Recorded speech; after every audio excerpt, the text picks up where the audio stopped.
ChezPride and welcome back to another Sims 4 related video. And in this video, I want to go over some of the news and updates that were Sims related that came out last week.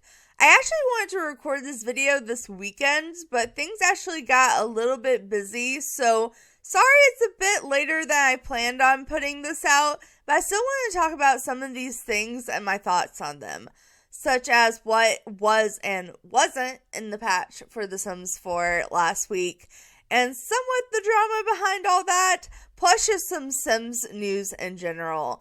But first, let's go ahead and start with these patch that has all these bug fixes. So last Thursday, which was March 20th, we got a somewhat random free base game update to The Sims 4. And I say somewhat random because obviously most patches have to be planned unless it's just an absolute emergency patch.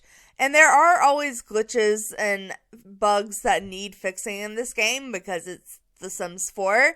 But I mean, it was kind of random to us because it wasn't really announced ahead of time. But to be fair, it was also a smaller patch. Like, to the point at first when it was downloading, I wasn't sure I was actually going to do a video on it because it downloaded so quick and there wasn't any major changes to the coding to where you had to, like, update mods or anything like that.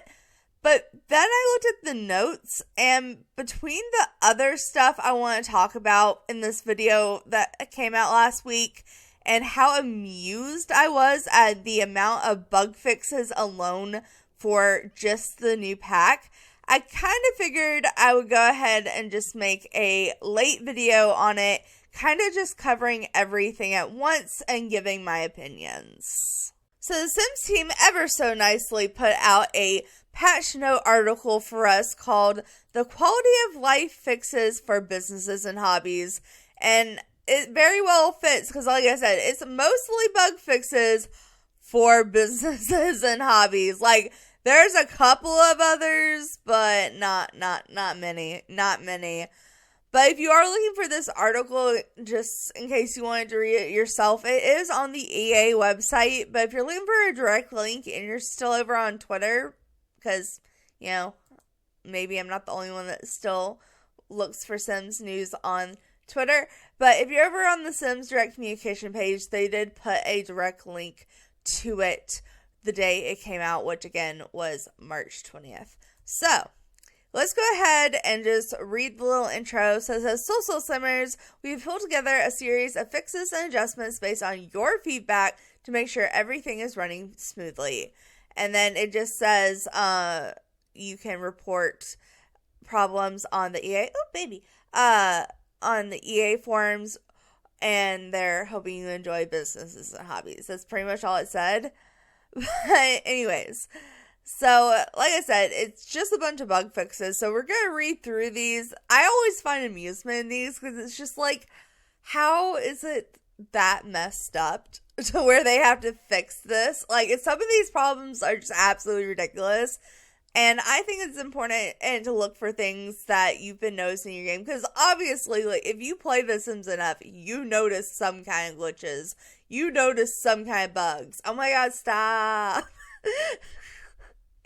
Anyways, so for base game and multi-pack, the Sims will now be paid hourly based on their skill level for offering paid mentoring regardless of which packs you own.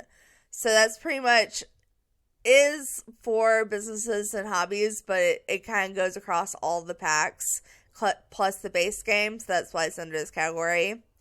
And then it also says the locked camera positioning has now been removed from the bracelet category of accessories and Creative Sim. You can now zoom in and out with ease. I was wondering why that happened. I thought it was just like they meant to do it and it was just working really glitchy and annoyingly, but I guess it was an accident. And then the third one under this category is we have advised the burglar to avoid stealing certain objects which can't be added back into household inventories. Your toilet stalls and more are now saved from being irretrievably stolen. Yeah, that would kind of suck, Robin, to just come in and steal your toilet. Like, there's a TV, there's a computer, there's a microwave, because she likes microwaves for some reason. but for some reason you're stealing the toilet. Like, I need that. I actually need that. Okay. But for cats and dogs and horse ranch, so basically anything to do with pets, there's one, and it says the buttons to change positions in palette paint mode for cats and dogs, horses are back. Your pets can now strike a pose while you paint their harder to reach spots. Okay, I'm sure they had to fix that with the other stuff that came out with all that. And that, like, the tattoos and whatnot, because they're now, like, raising their arms and whatnot when you go into paint mode. And then, like I said, there is a shit ton for business hobbies. I mean, it's not like the biggest patch notes list we've ever had for one pack, but it's on up there. There's a lot. So let's jump in and just see how broken businesses and hobbies is. Honestly, it's probably still really broken. I haven't finished doing all my reviews. I've done a lot of them. I've done over half of them. I'm doing better than what I did with Life and Death, which took months and an unexpected break. But I still have some businesses and hobbies reviews to do, so I don't know exactly how glitchy it is. I haven't noticed too many glitches. I have noticed some. I did notice some. So I'm curious to see if any of those are in this list. But I am curious just to see how broken this was, because The Sims is a little notorious for putting out broken packs. So, the first one says, customer Sims will now water any plants which need watering when the 10 garden or 10 and harvest garden button in business activities are set, even though those which are placed in planters. I haven't tried that out yet, but I've seen other people run like farms and stuff where they do that, and I haven't seen that be a problem, but maybe it was a problem. Employees no longer remove paintings which are displayed on walls when scrap craft employees' tasks are instead. Oh, that would be annoying. That would be really annoying. Good thing they fixed that, because my first business I want to try out is a painting business. So I'm kind of glad to see they fixed that before I tried that. Ghosts will no longer attend small businesses unless they are set as preferred or required customers under the occult target customer category. You know, I feel like it's a little judgmental for the ghosts, but I also kind of do see it from the owner's point, because ghosts do have a habit of going and breaking your toilets. Like, almost every time they visit your life, a shower or toilet breaks. I'm just saying. But I do feel like that's a little occult racist. But anyways. And then it says, fix an issue where group meals were being listed for sale at the same prices as single meals. The prices for selling food on retail displays will now reflect the number of servings. I've seen that be a problem with pizza. I didn't know it was a problem with all the food. The projections created by Skillful Sleep skill mastery perks have been instructed to get back to work building skills on appropriate objects. Fix an issue where classes set for employees of hobby whiteboard were being reset after traveling, saving, or loading. Sims no longer are being able to enter a small business after closing time. They do not have to go home, but they cannot stay here. You know, that's always just kind of been a problem in general. Like, I remember at first when like Dine Out came out, it was really good when you closed your business. Everyone would leave. Everyone would clear out. Even if they were eating, they'd leave mid-meal. And then, like, as the pack was out longer and longer, the less Sims did that. So I'm just kind of used to Sims sticking around after the business closes, especially if you have like a sales stall. Even when you end the sale, Sims tend not to go away. Anyways, so adjusted the cost to repair and sell prices of some candy recipes to make them more profitable for sale on retail displays and small businesses. Okay, so apparently we just upped the prices. Tattoos that contain custom content now have been have the modded indicator in the in-game gallery to prevent confusion. Honestly, this is just kind of a problem in general. Like, and it kind of also goes both ways. Because a lot of times things will have custom content, like especially Sims, and you can tell it's custom content from the picture. Like, you look at it, you go, that hair is custom content, but it doesn't mark it as custom content. Because I don't use create some custom content, so I always like check the custom content button off unless I'm like looking for a specific build that I know someone did that I know has like a picture of their family in it. But for some reason it still shows up, and it also works the other way around. So I really hope they just fix that in general. Like I kind of doubt that this one's actually fixed, because they can't fix it on the regular stuff. Why would they be able to fix it on the tattoos? Unless they're going to come out with some and fix it on the regular stuff too. I don't know. But I'm just saying, sometimes the sim says it's fixed and it's not, or it gets broken really quickly again. And then we only have a couple more. It says, pack settings are now available for players who own only base game and business and hobbies, allowing you to enable or disable small business events. That's handy.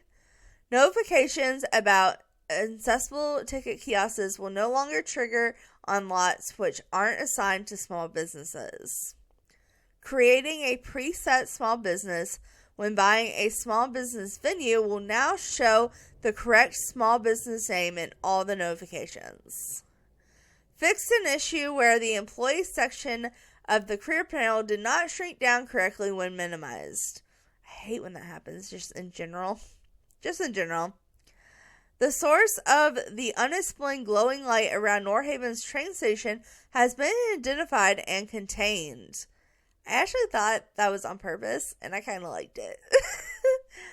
Fixed an issue with Marsko's ribbon microphone stand disappearing when zooming out. Yeah, that would be annoying.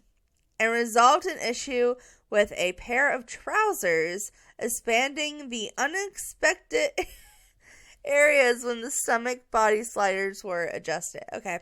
Well, like I said, none of these were really, well, some of them were kind of important, but most of these weren't like game breaking.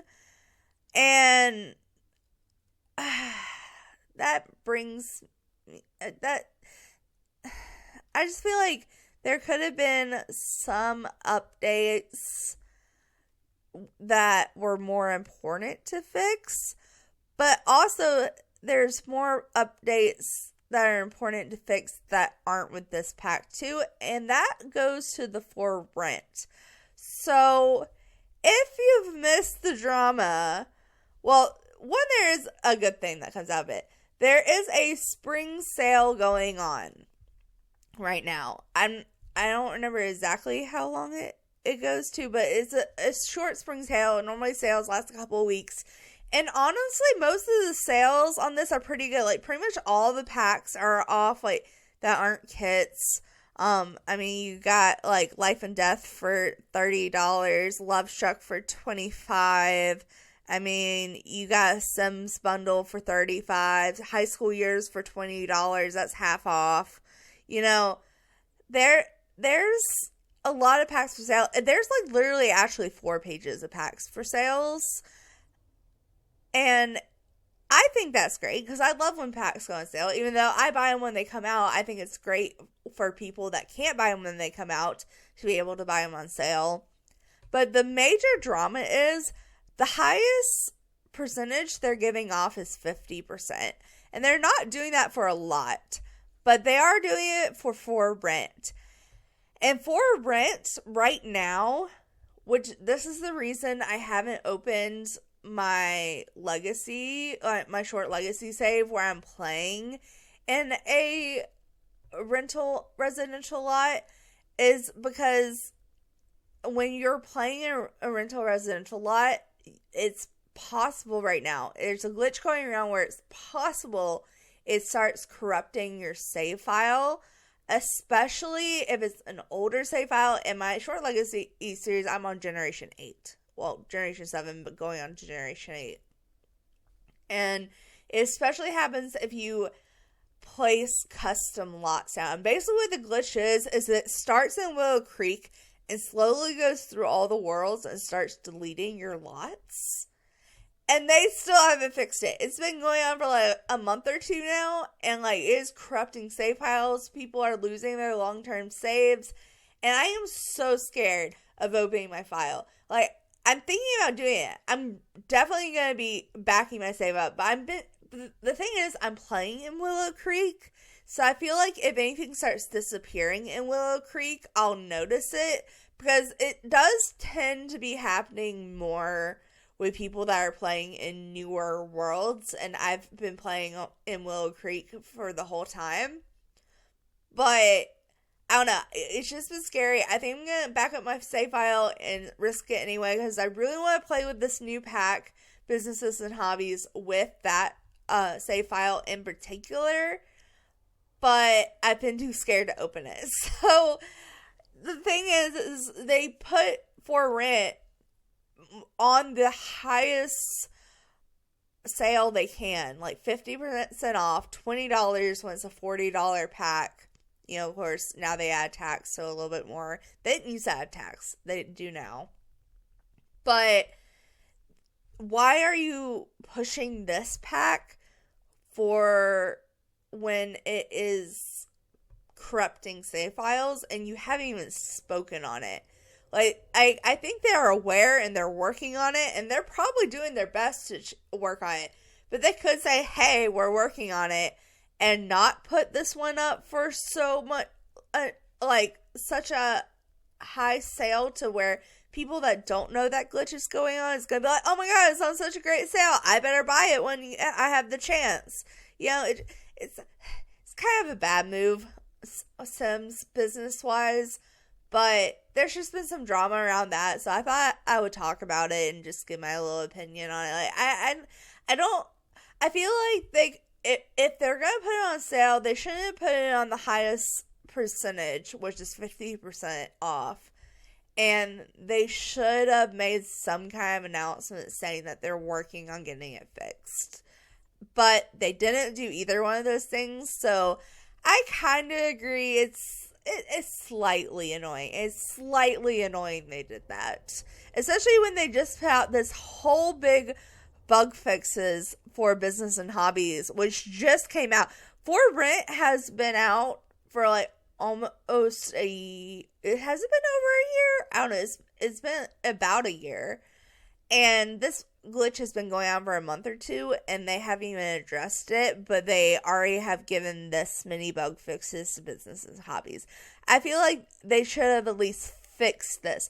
They did fix the room adjustment to where, like, it was, like, messing up files with loading and stuff because, like, the rooms were being weird, and they wouldn't let you label the rooms right. I don't know, it was some kind of weird glitch that was also making me scared to open my game. They fixed that because they had to fix that when Businesses and Hobbies came out, because if they didn't fix For Rent you being able to label the rooms correctly, you wouldn't be able to label the rooms correctly with the same type of system for the other pack, but they didn't fix anything else.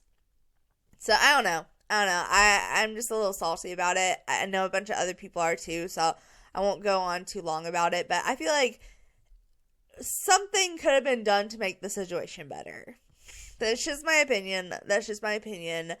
But there are a couple of other good news that has been going on. So if you have been wanting to play My Sims and you don't have a Switch, which I used to have access to a Switch, but I don't play the Switch much, so I don't own my own Switch, and if I ever want to play the Switch, I have to borrow one of my friends, which I have multiple friends that would let me borrow their Switch, but I feel bad borrowing people's things, so I haven't borrowed anyone's Switch to play My Sims, but now I don't have to because it is now available for PC. It's not available for console, I don't think, unfortunately, but it is available for PC, which is exciting, on the EA app. So I'm thinking about downloading it at some point.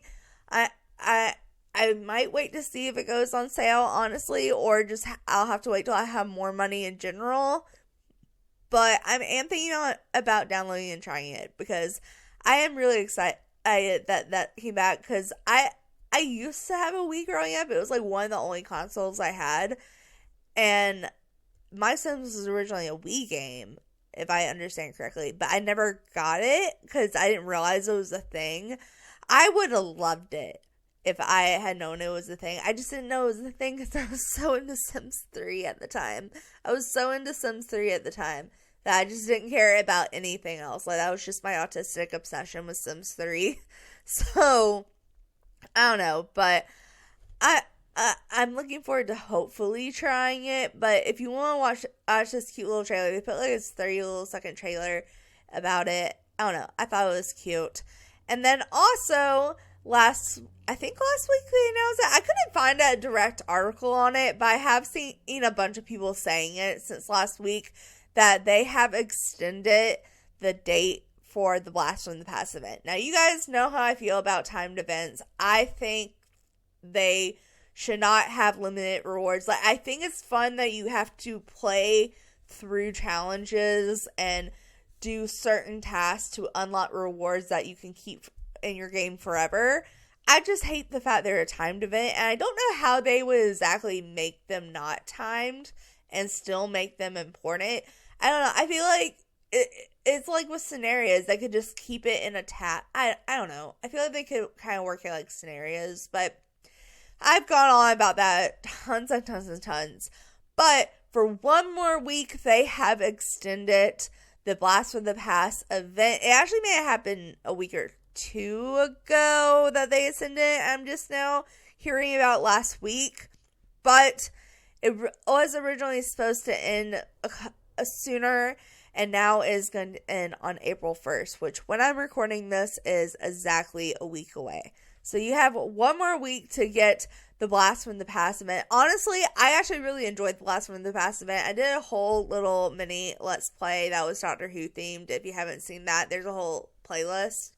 But it brings back a lot of like older Sims game items and early 2000 themed items. And it has like this time traveler story that kind of brings back stuff from the Sims 3 Back in the Future. I don't know. It was fun. I think it was fun. It wasn't too hard. Like, I feel like the Grim Reaper event was like really hard, and then like the other ones were too easy. This one was a good medium.